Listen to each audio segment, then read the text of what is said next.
Hi guys, I am Abu Nabil Mafat. ഞാനിവിടെ നിങ്ങൾക്ക് ബികോമിന്റെ 4th സെം കാലിക്കറ്റ് യൂണിവേഴ്സിറ്റിന്റെ കോസ്റ്റ് അക്കൗണ്ടിംഗ് എന്ന പേപ്പറിന്റെ ഒരു ക്യാപ്സ്യൂൾ ആണ് തരാൻ പോകുന്നത്. അപ്പോൾ ഇത് ഞാൻ പറഞ്ഞു it is a capsule. So complete ആയിട്ട് കവർ ചെയ്യാൻ പറ്റില്ല, പക്ഷേ അതൊരു ക്യാപ്സ്യൂൾ ആയിരിക്കും. This is enough for you to pass. ഇത് പാസ് ആവാൻ അത്യാവശ്യം ഇത് മതി. എല്ലാത്തിന്റെ ഒരു ക്യാപ്സ്യൂൾ ആണ് ഞാൻ ഇവിടെ തരാൻ പോകുന്നത്. So let's start. ആദ്യം തന്നെ കോസ്റ്റ് അക്കൗണ്ടിംഗ് എന്താണെന്നുള്ളത് നോക്കാം. നമുക്ക് കോസ്റ്റ് അക്കൗണ്ടിംഗ് എന്താണെങ്കിൽ ആദ്യം കോസ്റ്റ് എന്താണെന്ന് അറിയാം. കൊളോക്കിൽ എല്ലാവരും കോസ്റ്റ് എന്താ പ്രൈസ് എന്താ അത് രണ്ടും സെയിം ആയിട്ട് കാണില്ലേ. Cost is equal to price, അല്ല കോസ്റ്റ് ആണ് പ്രൈസ് നമ്മൾ കൊളോക്കിൽ പറയും. ആക്ച്വലി അത് ശരിയല്ല. കോസ്റ്റ് എന്ന് പറഞ്ഞാൽ വേറെ തന്നെയാണ്, പ്രൈസ് എന്ന് പറഞ്ഞാൽ അത് വേറെ തന്നെ. കോസ്റ്റ് എന്ന് പറഞ്ഞാൽ നമുക്ക് ഉണ്ടാക്കാൻ ഒരു സംഭവം അല്ലെങ്കിൽ ഒരു പ്രോഡക്റ്റ് ഉണ്ടാക്കാൻ എന്തൊക്കെ വേണം. ലൈക്ക് ഫോർ എക്സാമ്പിൾ ഈ ഫോൺ ഉണ്ടാക്കാൻ നമുക്ക് മെറ്റീരിയൽ വേണം, ഇത് ഉണ്ടാക്കാനുള്ള ആള് വേണം, മെഷീൻ വേണം, എല്ലാ എക്സ്പെൻസും ഉണ്ട്. ഈ ടോട്ടൽ ആയിട്ട് വരുന്ന മെറ്റീരിയൽ, ലേബർ, എക്സ്പെൻസ്, അത് ഡയറക്റ്റ് ആവട്ടെ ഇൻഡയറക്റ്റ് ആവട്ടെ എന്തൊക്കെ ഉണ്ടാക്കാനുണ്ടോ അത് കംപ്ലീറ്റ് ആയിട്ട് ഉണ്ടാക്കാനുള്ളതിന് പേരാണ് കോസ്റ്റ്. ഈ കോസ്റ്റിന്റെ കൂടെ പ്രോഫിറ്റും കൂടെ ആഡ് ചെയ്താലേ പ്രൈസ് കിട്ടും. സോ കോസ്റ്റ് വേറാണ്, പ്രൈസ് വേറാണ്. കോസ്റ്റിന്റെ കൂടെ പ്രോഫിറ്റ് ആഡ് ചെയ്താലേ പ്രൈസ് കിട്ടും. ഓക്കെ, ഇനി ഞാൻ പറഞ്ഞു മെറ്റീരിയൽ, ലേബർ, overhead. അപ്പോൾ കോസ്റ്റ് എന്ന് പറഞ്ഞാൽ എന്താണ്? aggregate or total of direct material, indirect material, direct labor, indirect labor, direct expense and indirect expense. അപ്പോൾ നമുക്ക് ആദ്യം പഠിക്കാൻ പോകുന്നത് മെറ്റീരിയൽ എന്ന് പറഞ്ഞ ചാപ്റ്റർ ആണ്. നിങ്ങളുടെ ചാപ്റ്റർ നമ്പർ 2 ആയിരിക്കും മെറ്റീരിയൽ എന്ന് പറയുന്നത്. മെറ്റീരിയൽ എന്ന് പറഞ്ഞതാണ് ഒരു പ്രോഡക്റ്റിൽ മെയിൻ ആയിട്ടുള്ള സംഭവം എന്ന് പറയുന്നത് മെറ്റീരിയൽ ആണ്. സോ നമ്മൾ മെറ്റീരിയൽ എന്ന് പറയുന്ന ചാപ്റ്റർ ആണ് ഫസ്റ്റ് ആയിട്ട് സ്റ്റാർട്ട് ചെയ്യാൻ പോകുന്നത്. ഈ മെറ്റീരിയൽ എന്ന് പറഞ്ഞ ചാപ്റ്ററിന് നിങ്ങൾക്ക് 4 മാർക്സിന് വരാം, അല്ലെങ്കിൽ 2 വെയിറ്റേജിന് വരാം. എല്ലാ രീതിയിലും എന്തായാലും ക്വസ്റ്റ്യൻ ഉറപ്പാണ് മെറ്റീരിയലിന്. ആ വരാൻ പോകുന്ന ഫസ്റ്റ് തിങ് നമ്മൾ പഠിക്കാൻ പോകുന്നത് 4 മാർക്സിനോ 2 മാർക്സ് അങ്ങനെ വരുന്ന മാർക്കിന് വരുന്ന ഫസ്റ്റ് തിങ് ആണ് മെറ്റീരിയൽ നമ്മൾ പഠിക്കാൻ പോകുന്നത്. ഫസ്റ്റ് തിങ് ആണ് EOQ. EOQ means economic order quantity. Economic order quantity. First thing, economic order quantity. Economic order quantity ആ വേർഡ് തന്നെ ഉണ്ട്. എന്താ സംഭവം? എക്കണോമിക് ആയിട്ട് എത്ര ക്വാണ്ടിറ്റി ഓർഡർ ചെയ്യാം? വൺ ടൈം ഒരൊറ്റ പ്രാവശ്യം. എക്കണോമിക് ആയിട്ട് എത്ര ക്വാണ്ടിറ്റി ഓർഡർ ചെയ്യാം? That is economic order quantity. Economic ആയിട്ട് നമ്മൾ അറിയാം, നമുക്കൊരു എക്കോണമി ആയിട്ട് നമ്മളിപ്പോ ഒരു ബൈക്ക് ഓടിക്കൊക്കെ ആണെങ്കിൽ അതിൽ കാണാം എത്ര കറക്റ്റ് മൈലേജ് കിട്ടണമെങ്കിൽ എക്കോണമിയിൽ പോകണം. എക്കോണമി എന്ന് പറഞ്ഞാൽ അപ്പൊ എന്താണെന്ന് അറിയാലോ, കറക്റ്റ് ആയിട്ട്. ഓവർ വന്നാൽ നമുക്ക് വേസ്റ്റേജ്, ഇപ്പൊ ഓവർ ക്വാണ്ടിറ്റി വാങ്ങിയാൽ വേസ്റ്റേജ് ആവും, കുറഞ്ഞു പോയാൽ നീഡ് എത്തില്ല. അപ്പൊ കറക്റ്റ് ആയിട്ട് എത്ര എക്കണോമിക് ആയിട്ട് എത്ര ക്വാണ്ടിറ്റി ഓർഡർ ചെയ്യണം എന്നുള്ളത് കണ്ടുപിടിക്കാനാണ് EOQ കണ്ടുപിടിച്ചത്. ഇതിന് നമുക്കൊരു ഫോർമുല ഉണ്ട്. EOQ ന്റെ formula √2AO by C. √2AO by C. Okay, so 2AO by C. ഇനി ഇത് എന്തൊക്കെ നോക്കാം. 2 എന്ന് പറഞ്ഞാൽ നമ്മുടെ നോർമൽ 2 തന്നെ. നമ്പർ 2 A എന്ന് പറയുന്നത് ആനുവൽ കൺസംപ്ഷൻ. ആനുവൽ കൺസംപ്ഷൻ ആണ്. ആനുവൽ കൺസംപ്ഷൻ എന്ന് വെച്ചാൽ നമുക്ക് ആനുവലി ഓർ ഇയർലിക്കാണ് ആനുവൽ കൺസംപ്ഷൻ. നമ്മൾ ആനുവൽ ഡേ എന്ന് പറഞ്ഞാൽ എല്ലാ മന്ത്ലി ഉണ്ടാവുന്നതല്ലോ, ഒരു ഇയറിൽ വരുന്നതാണ്. സോ ആനുവൽ ആണ്. ക്വസ്റ്റ്യനിൽ മന്ത്ലി തന്ന അതിനെ ആനുവൽ കൺസംപ്ഷൻ, ആനുവലിലേക്ക് ആക്കണം. Annual consumption. O എന്ന് പറഞ്ഞാൽ ഓർഡറിംഗ് കോസ്റ്റ്. നമുക്ക് ഓർഡർ ചെയ്യാൻ എത്ര കോസ്റ്റ് വരുന്നു, ഒരു തിങ് ഓർഡർ ചെയ്യാൻ നമുക്ക് എത്ര കോസ്റ്റ് വരുന്നു, അതാണ് ഓർഡറിംഗ് കോസ്റ്റ്. C എന്ന് പറഞ്ഞാൽ ക്യാരിയിങ് കോസ്റ്റ്, ക്യാരി ചെയ്യാനുള്ള കോസ്റ്റ്. ലൈക്ക് നമ്മളൊരു പ്രോഡക്റ്റ് വാങ്ങി, അല്ലെങ്കിൽ കുറെ പ്രോഡക്ട്സ് വാങ്ങി, അത് നമുക്ക് സ്റ്റോർ റൂമിൽ കൊണ്ടുപോയി സ്റ്റോർ ചെയ്യാം. ആ സ്റ്റോറിംഗ് കോസ്റ്റ് ആണ് ക്യാരിയിങ് കോസ്റ്റ് എന്ന് പറയുന്നത്. So 2AO by C is annual consumption, O is ordering cost, C is carrying cost. ഇത് അണ്ടർസ്റ്റാൻഡ് ആവാൻ നമുക്ക് ഒരു പ്രോബ്ലം ചെയ്ത് നോക്കാം. ഓക്കെ, ഇനി സ്ക്രീനിലേക്ക് നോക്കുക, പ്രോബ്ലം കാണാം നിങ്ങൾക്ക്. പ്രോബ്ലം ജസ്റ്റ് നോക്കുക. അതിൽ കണ്ടുപിടിക്കാൻ പറഞ്ഞത് എക്കണോമിക് ഓർഡർ ക്വാണ്ടിറ്റി. അതിൽ തന്നിട്ടുള്ളത് എന്തൊക്കെയാണെന്നുള്ളത് നമ്മൾ ഇങ്ങനെ ഒരു ക്വസ്റ്റ്യൻ കിട്ടിക്കഴിഞ്ഞാൽ ആദ്യം ചെയ്യാൻ നമുക്ക് വേണ്ടത് EOQ. വേറെ ഒന്നും ആലോചിക്കണ്ട, EOQ ആണ് കണ്ടുപിടിക്കാനുള്ളത്. EOQ എന്ത് വേണം? 2AOC. ഈ 3 കാര്യങ്ങൾ AOC മാത്രം മതി. അപ്പൊ നമുക്ക് ആദ്യം ഒരു പ്രോബ്ലം കിട്ടിയ ഫസ്റ്റ് തന്നെ A കണ്ടുപിടിക്കും. എന്ന് വെച്ചാൽ ഞാൻ പറഞ്ഞു ആനുവൽ കൺസംപ്ഷൻ ആണ്. ഈ പ്രോബ്ലത്തിൽ ആനുവൽ യൂസേജ് എന്ന് പറയുന്നത്, annual usage or consumption both are same. Annual usage എന്ന് പറഞ്ഞാൽ എത്ര? 6000. O എന്ന് പറയുന്നത് പറയുന്നത് ഓർഡറിംഗ് കോസ്റ്റ്. ഞാൻ പറഞ്ഞല്ലോ O എന്ന് പറയുന്ന ordering cost, cost of material per unit അല്ല, അത് ഒരു യൂണിറ്റിന്റെ പ്രൈസ് ആണ്. Next one cost of placing and receiving one order. ഒരു ഓർഡർ ചെയ്യാൻ, ഒരൊറ്റ ഓർഡർ ചെയ്യാൻ നമുക്ക് എത്ര രൂപ ആവും, എത്ര ആവും എന്നുള്ളതാണ് ₹60. ഓക്കെ, ₹60. ഇത് 6000 യൂണിറ്റ്സ് ആണ്, ₹60. ഇനി ക്യാരിങ് കോസ്റ്റ്. ക്യാരിങ് കോസ്റ്റ് കാണുമ്പോൾ ശ്രദ്ധിക്കേണ്ടത് സി കാണുമ്പോൾ എല്ലാവരും ശ്രദ്ധിക്കുക. ആദ്യം നോക്കാം price per unit. Carrying cost പറഞ്ഞാൽ 10% of the inventory value. 10% of the inventory value എന്ന് പറഞ്ഞാൽ എങ്ങനെ കണ്ടുപിടിക്കാൻ വെച്ചാൽ price per unit, price per unit into percentage of inventory. Okay, ഇവിടെ പ്രൈസ് പെർ യൂണിറ്റ് എത്തുമ്പോൾ നമുക്ക് cost of material per unit എന്ന് പറയുന്നത് 20 ആണ്. 20 into 10%. Into 10%. That means 2. അപ്പോൾ നമുക്ക് A എന്ന് പറയുന്ന 6000 യൂണിറ്റ്സ് കിട്ടി, O എന്ന് പറയുന്ന 60 കിട്ടി, C എന്ന് പറയുന്ന 2 കിട്ടി. C ഒന്ന് കൂടെ കണ്ടുപിടിക്കാം. പ്രൈസ് പെർ യൂണിറ്റ് എപ്പോഴും നോക്കാം. പ്രൈസ് പെർ യൂണിറ്റ്, ഒരു യൂണിറ്റിന് എത്ര പ്രൈസ് ആവും, ആ ഒരു യൂണിറ്റിന്റെ പ്രൈസ് ആണ് നമ്മൾ 20 ഉള്ളത്. Into percentage of carrying cost question തന്നിട്ടുണ്ട്. ഇൻവെന്ററി പെർസെന്റേജ് ഓഫ് ഇൻവെന്ററി എന്ന് പറയുന്നത് 10% ആണ്. 20 into 10% is 2. ഓക്കെ, ഇനി നോക്കാം 2AO by C.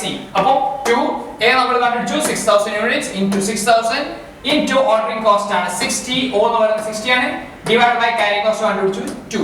ഇനി കാൽക്കുലേറ്റർ എങ്ങനെ ചെയ്യാന്ന് വെച്ചാൽ 2 into 6000 into 60. 2 കാൽക്കുലേറ്റർ എടുക്കുക. 2 into 6000 into 60 divided by 2 ചെയ്യുക. എന്നിട്ട് അതിനെ റൂട്ട് വെക്കുക. ജസ്റ്റ് റൂട്ട് എന്ന് പ്രസ് ചെയ്താൽ മാത്രം മതി, ആൻസർ കിട്ടും. റൂട്ട് ഈക്വൽ ടു ഒന്നും അടിക്കണ്ട. Just 2 into 6000 into 60 divided by 2 എന്ന് അടിക്കുക, റൂട്ട് ക്ലിക്ക് ചെയ്യുക, കറക്റ്റ് ആൻസർ കിട്ടും 600 യൂണിറ്റ്സ്. ഇത് വെരി സിമ്പിൾ ആണ്. 2 മാർക്സിന് ചോദിക്കാം, ചിലപ്പോൾ 4 മാർക്സിന് ചോദിക്കാം. ആകെ കണ്ടുപിടിക്കാനുള്ളത് നമുക്ക് സി കണ്ടുപിടിക്കാൻ മാത്രമേ ഉള്ളൂ. സി കണ്ടുപിടിക്കാൻ price per unit into percentage of inventory apply ചെയ്യുക, ഫോർമുലയിൽ അപ്ലൈ ചെയ്യുക, ആൻസർ കിട്ടും. ഓക്കെ, അപ്പോൾ EOQ കഴിഞ്ഞു. അതൊരു ഇമ്പോർട്ടന്റ് പോയിന്റ് ആയിരുന്നു, അല്ലെങ്കിൽ ഇമ്പോർട്ടന്റ് ക്വസ്റ്റൻ ആയിരുന്നു EOQ എന്ന് പറയുന്നത്. അത് പ്രോബ്ലം കൂടുതലായിട്ടുള്ള നിങ്ങളുടെ ടെക്സ്റ്റിലുള്ളതോ അല്ലെങ്കിൽ നിങ്ങൾക്ക് എവിടെയെങ്കിലും കിട്ടുകയാണെങ്കിൽ കൂടുതൽ പ്രോബ്ലം ചെയ്തൊക്കെ ഇറ്റ്സ് ഓൾ സിമിലർ. അപ്പോൾ ഇനി വരാനുള്ളത് സ്റ്റോക്ക് ലെവൽസ്. സ്റ്റോക്ക് ലെവൽസ് ആണ് നമുക്ക് പഠിക്കാനുള്ളത്. First one reorder level, maximum level, minimum level, average level, danger level. അപ്പൊ ഈ 5 ലെവൽസിനും ഒരു ഫോർമുല ഉണ്ട്. പക്ഷെ നമ്മൾ ആ ഫോർമുല കാണാതെ പഠിക്കുന്നില്ല. അതിന് ഞാനൊരു കഥ പറഞ്ഞു നിങ്ങൾക്ക്. ആ കഥയിൽ ആലോചിച്ചിട്ട് ചെയ്യാം. ഫോർമുല കാണാതെ പഠിക്കേണ്ട, ഫോർമുല കാണാതെ പഠിക്കാതിരിക്കാനാണ് ആ കഥ പറഞ്ഞിരുന്നത്. ആ കഥയിൽ നോക്കുക, കറക്റ്റ് ആയിട്ട് ആ ലെവൽസിന്റെ ഫോർമുല നല്ലോണം ഓർമ്മ. ഓക്കെ, ഇനി എങ്ങനെ ഫോർമുല നമുക്ക് കാണാതെ പഠിക്കാതെ ഒരു കഥയിലൂടെ പഠിക്കുക എന്നുള്ളതാണ്. ആദ്യം നിങ്ങൾ എന്ത് വെച്ചാൽ ഇത് എഴുതിയെടുക്കാം, ഓർത്ത് വരച്ചു വെക്കുക, അല്ലെങ്കിൽ ഇത് ജസ്റ്റ് നോക്കുക എങ്ങനെയാണെന്നുള്ളത്. സംഭവം നോക്കുക. 0 level, danger level, minimum level, reorder level, reorder quantity, maximum level. Okay, suppose ഇത് നിങ്ങളുടെ വീട്ടില് അരി, റൈസ്, നമ്മൾ അറിയാലോ റൈസ്, അതിന്റെ ഒരു പോട്ടാണ് വിചാരിച്ചോളൂ. ആ പോട്ടില് നിങ്ങൾക്ക് മാക്സിമം റൈസ് ഉണ്ട്. ഈ മാക്സിമം റൈസ് ഏതാണ്ട് റീഓർഡർ ലെവലിൽ എത്തുമ്പോഴാണ് നിങ്ങളുടെ പാരന്റ് പറയാ ഓക്കെ മോനെ അല്ലെങ്കിൽ മോളെ ആരോട്ടെ അവരോട് പോയി വാങ്ങിക്കൊണ്ടോ പറയാം. നമ്മൾ ഈ റീഓർഡർ ലെവലിൽ നമ്മളോട് വാങ്ങാൻ പറഞ്ഞാൽ നമ്മൾ വാങ്ങോ ഇല്ല. നമ്മൾ ഏതാണ്ട് ഏത് ലെവലെത്തും? മിനിമം ലെവലെത്തും. ചില കുട്ടികൾ മിനിമം ലെവലിൽ എത്തിയാൽ വാങ്ങിക്കൊണ്ടിരും, ചിലർ അപ്പോഴും വാങ്ങൂല. കുറച്ചും കൂടെ കഴിഞ്ഞ് ഡേഞ്ചർ ലെവലിൽ എത്തിയാലേ അവർ വാങ്ങിക്കൊണ്ടിരും.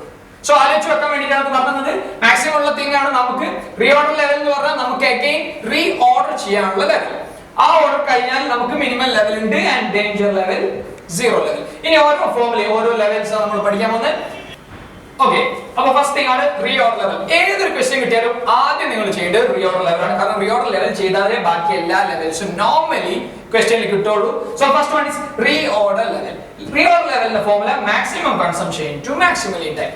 ലീഡ് ടൈം എന്ന് പറഞ്ഞാൽ നമുക്ക് ഒരു തിങ് അല്ലെങ്കിൽ ഒരു പ്രോഡക്റ്റ് പോയി വാങ്ങിക്കൊണ്ടുവരാനുള്ള ടൈം, അത് അവിടെ പോയി വാങ്ങി കൊണ്ടുവരാനുള്ള ടൈമിനാണ് നമ്മൾ ലീഡ് ടൈം എന്ന് പറയാ. Maximum consumption, maximum lead time. Okay, ഇനി ഇവിടെ ശ്രദ്ധിക്കാം. ഈ ഗ്രാഫിലേക്ക് വരാം. നമുക്ക് നോക്കാം റീഓർഡർ ലെവൽ എന്ന് പറയുന്നത് എവിടെ? ഈ ലെവലില് നമ്മുടെ യൂസേജ് എങ്ങനെ നോക്കാം. നമുക്ക് റീഓർഡർ ചെയ്യാനുള്ള ലെവൽ ആയിട്ടുള്ളൂ, നമുക്ക് മാക്സിമം യൂസ് ചെയ്യാനുള്ള ലെവൽ ഇനിയുണ്ട്. റീഓർഡർ ലെവൽ ഇവിടെ എത്തിയിട്ടുള്ളൂ, ഇനിയും ഒരുപാട് പോകാനുണ്ട്. സോ നമ്മുടെ യൂസേജ് അല്ലെങ്കിൽ കൺസംപ്ഷൻ എന്ന് പറയുന്നത് നമുക്ക് മാക്സിമം തന്നെ യൂസ് ചെയ്യാം. Maximum consumption, maximum lead time. ഇഷ്ടംപോലെ ടൈം ഉണ്ട്, മാക്സിമം ടൈം ഉണ്ട് പോയി വാങ്ങിക്കൊണ്ടുവരാൻ. മാക്സിമം കൺസ്യൂമും ചെയ്യാം, മാക്സിമം ടൈം ഉണ്ട് വാങ്ങിക്കൊണ്ടുവരാൻ. First one. ഓക്കെ, ഇനി second one is minimum level. Minimum level എന്ന് പറഞ്ഞാൽ നമ്മൾ ഇതാ ഇവിടെ ഇതിലേക്ക് വരിക. മിനിമം ലെവൽ എന്ന് പറയുന്നത് എവിടെ നോക്കാം, റീഓർഡർ ലെവലിന്റെ താഴെയാണ് minimum level. So reorder level minus താഴെ ആയതുകൊണ്ട് റീഓർഡർ ലെവൽ മൈനസ് ഇനി ഇതിലെ കൺസംഷൻ ലീഡ് ടൈം അങ്ങനെ നോക്കാം. നമ്മുടെ മിനിമം ലെവൽ എന്ന് പറഞ്ഞാൽ നമ്മൾ ഏതാണ്ട് കംപ്ലീറ്റ് ആയി തീരാനായിട്ടില്ലെങ്കിലും ഏതാണ്ട് തീരാനായി വെച്ചാൽ നമുക്ക് മാക്സിമം യൂസ് ചെയ്യാൻ പറ്റുമോ, ഒരിക്കലും പറ്റൂല. ഭയങ്കര കുറച്ചായിട്ട് യൂസ് ചെയ്യണോ, അതും വേണ്ട, നമുക്കൊരു നോർമൽ ആയിട്ട് യൂസ് ചെയ്യാം. അപ്പോ normal or average consumption usage or consumption, normal or average consumption into normal or average lead time. ശ്രദ്ധിക്കാം, മിനിമം ലെവൽ എന്ന് പറയുന്നത് എവിടെ നോക്കാം, ആദ്യം റീഓർഡർ ലെവലിൽ താഴെ ആയതുകൊണ്ട് റീഓർഡർ ലെവൽ മൈനസ് കൺസംഷൻ എന്ന് പറഞ്ഞാൽ മാക്സിമം കൺസ്യൂം ചെയ്യാൻ പറ്റില്ല, ഏറ്റവും മിനിമം ആയിട്ട് കൺസ്യൂം ചെയ്യേണ്ട ഒരു ലോവർ മിനിമം ആയിട്ട് അല്ല ഒരു നോർമൽ ആയിട്ട് കൺസ്യൂം ചെയ്താൽ മതി. അപ്പൊ normal or average consumption into normal or average lead time. Okay, ഇനി നെക്സ്റ്റ് തിങ് വരുന്നത് മാക്സിമം ലെവൽ. മാക്സിമം ലെവൽ എന്ന് പറയുന്നത് നമ്മുടെ ഏറ്റവും മാക്സിമം ലെവലാണ്. ഇവിടെ നിന്ന് സ്റ്റാർട്ട് ചെയ്യാം. മാക്സിമം ലെവൽ എന്ന് പറഞ്ഞാൽ റീഓർഡർ ലെവൽ ഉണ്ട്, റീഓർഡർ ക്വാണ്ടിറ്റി ഉണ്ട്. So reorder level plus mode level ഉണ്ട് പ്ലസ് റീഓർഡർ ക്വാണ്ടിറ്റി. നേരത്തെ നമ്മൾ റീഓർഡർ ലെവൽ മൈനസ് ആണ് ചെയ്തത്, ഇവിടെ മോഡിലേക്ക് ആയതുകൊണ്ട് plus. So reorder level plus reorder quantity. ഇനി എങ്ങനെയാണ് യൂസ് ചെയ്യുന്നുള്ളത്, നമ്മളൊരു സംഭവത്തിനെ മാക്സിമം ഓർ ഈ റൈസ് എന്ന് പറയുന്നതിനെ നമുക്ക് മാക്സിമം എത്തിക്കണമെങ്കിൽ നമുക്ക് മാക്സിമം യൂസ് ചെയ്താൽ ഒരിക്കലും മാക്സിമം ലെവൽ എത്തില്ല. നമുക്ക് ഏതാണ്ട് നോർമൽ ആയിട്ട് യൂസ് ചെയ്താലും ഒരിക്കലും മാക്സിമം എത്തില്ല. സോ നമുക്ക് മിനിമം ആയിട്ട് യൂസ് ചെയ്താലേ ഇതിനെ നമുക്ക് ഏറ്റവും മാക്സിമം എത്തിക്കാൻ പറ്റുള്ളൂ. So reorder level plus reorder quantity minimum consume ചെയ്താലേ ഇതിനെ നമുക്ക് ഏറ്റവും ടോപ്പിൽ എത്തിക്കാൻ പറ്റുള്ളൂ. So minimum consumption into minimum lead time. Okay, ഇനി അടുത്തത് നമ്മുടെ ആവറേജ് ലെവൽ. ആവറേജ് ലെവൽ എന്ന് വെച്ചാൽ നമ്മുടെ ആവറേജ് എത്രയാണ് ആവറേജ്, ആ ആവറേജ് എടുക്കുക. സോ ആവറേജ് ലെവൽ എന്ന് പറഞ്ഞാൽ maximum level plus minimum level divide by 2. നമ്മൾ നേരത്തെ കണ്ടുപിടിച്ച മാക്സിമം ലെവൽ ഉണ്ട്, മിനിമം ലെവൽ, രണ്ട് ലെവൽസും കണ്ടുപിടിച്ചിട്ടുണ്ട്.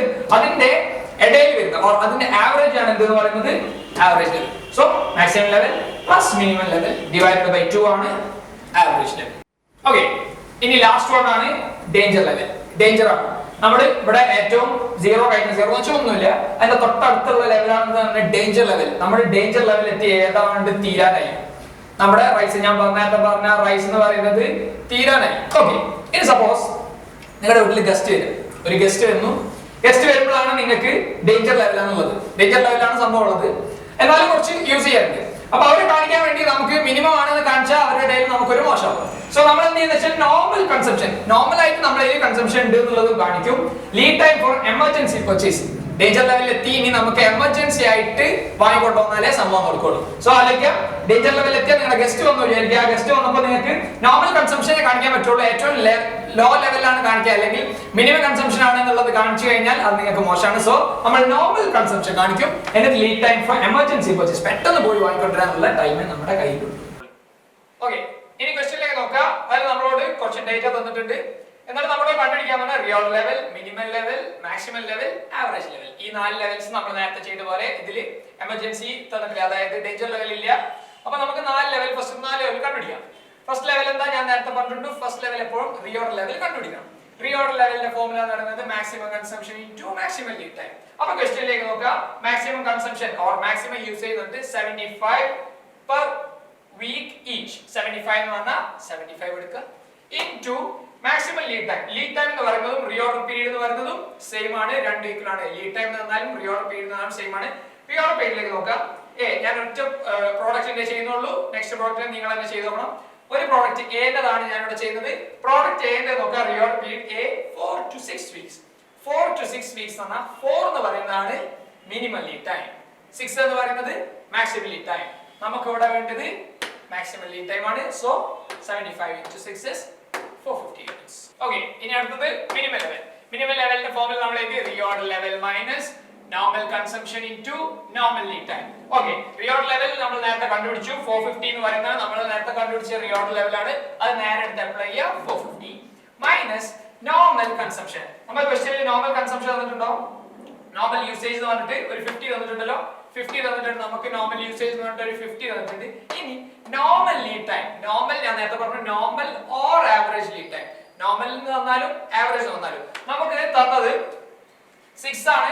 Reorder period 6 ആണ് maximum, sorry 4 ആണ് maximum, 6 ആണ് 4 ആണ് minimum, 6 ആണ് maximum. സോ ആവറേജ് എന്ന് പറയുന്നത് ഇതിന്റെ നടുവിലുള്ളതായിരിക്കും. സോ 5 ആണ് average or normal lead time എന്ന് പറയുന്നത്.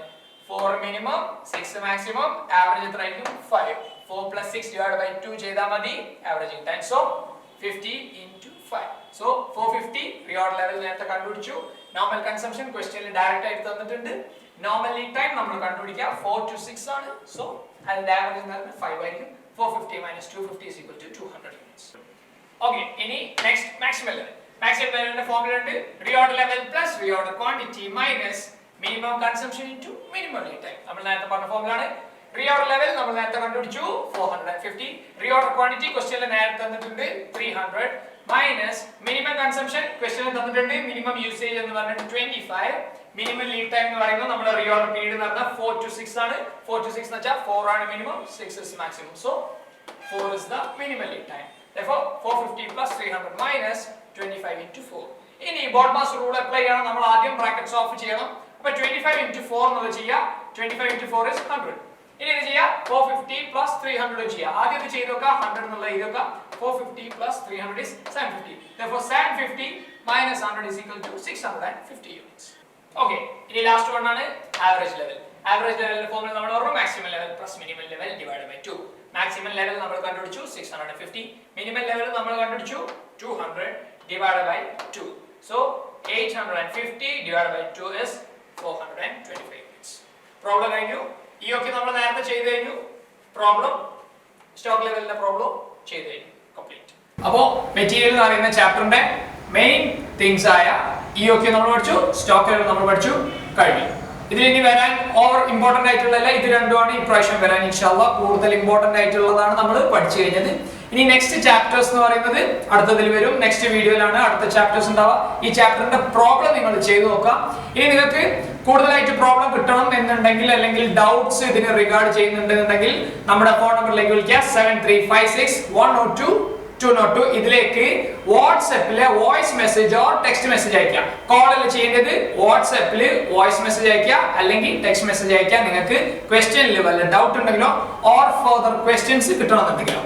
Okay, so this video is supported by E-Class Study Center, which is the institute for CMA USA and CMA India.